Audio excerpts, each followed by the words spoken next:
Hello mga ka-JP! Welcome back to my channel! Ngayon pag-uusapan natin kung paano i-recover ang inyong GCash account. Kung kayo ay mayroong GCash na hindi na ninyo ma-access, o kaya naman nawala ang inyong SIM o phone, o kaya ito ay nasira, yan ay pag-uusapan din natin sa tutorial na ito.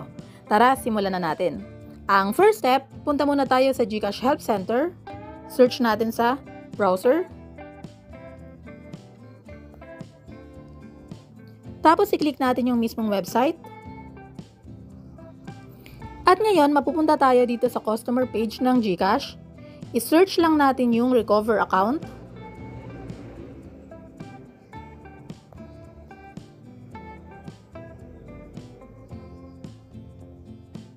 Pagka-search natin, mapupunta tayo sa iba't ibang articles. Hanapin lang natin dito yung My SIM got lost, deactivated, damaged, what should I do?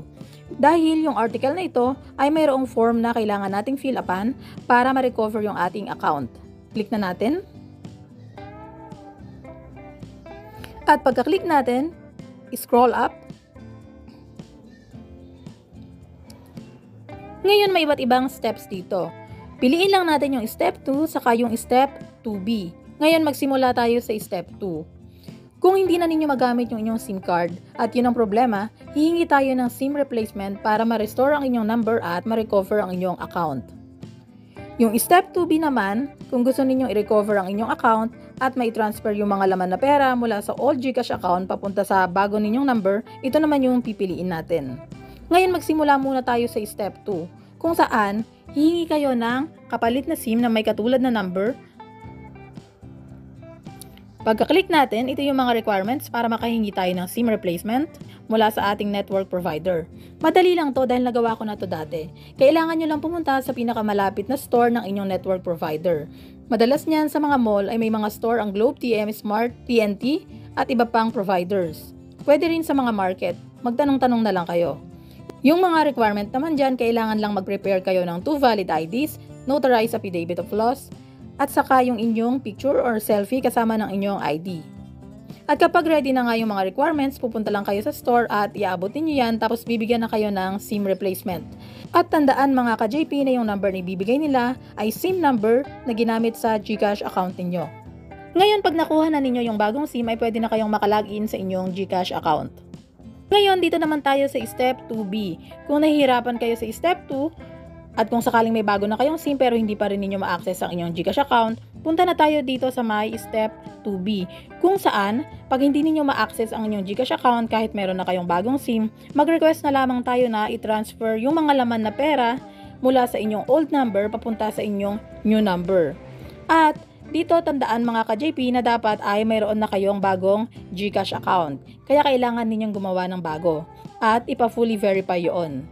Ngayon, pagka ready naman na, may bago na kayong GCash account at fully verified na, pwede na tayong mag-fill up ng forms. I-click lamang natin to.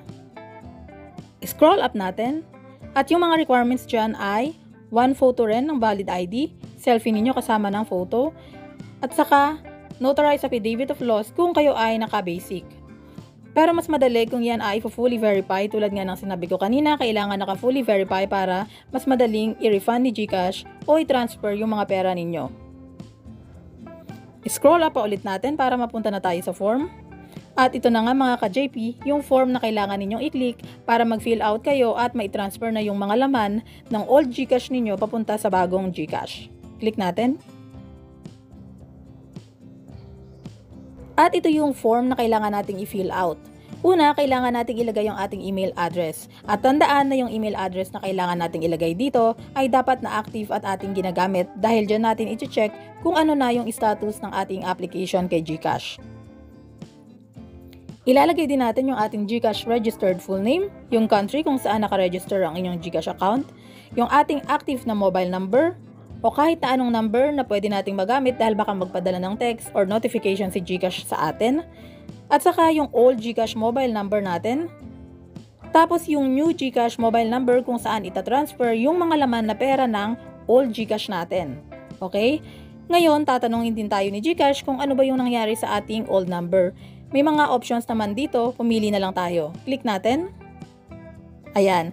Kung na-deactivate yung SIM ninyo dahil sa failed SIM registration, O kung nawala or nanakaw ang SIM, na-damage ang SIM, or kung ayaw nyo na lang gamitin yung number na yon at gusto nyo na lang palitan.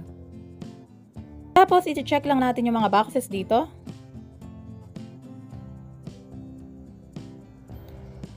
And then, mag-add tayo ng mga information para matulungan tayo ni GCash sa ating concern. Ikwento lang natin kung ano yung nangyari. Pwede namang Tagalog. And then, pwede rin mag-upload ng photo or attachment para mas matulungan tayo sa ating concern. Tapos, i-click na natin yung submit. Ngayon, pagka-click ng submit, huwag kalimutan na i-check ang inyong email address.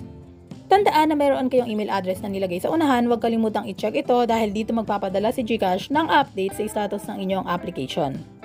Yan lamang mga ka-JP, sana nakatulong kahit papano. Huwag kalimutang mag-like, subscribe at hit ang notification bell para updated kayo sa latest tutorial videos. Thank you!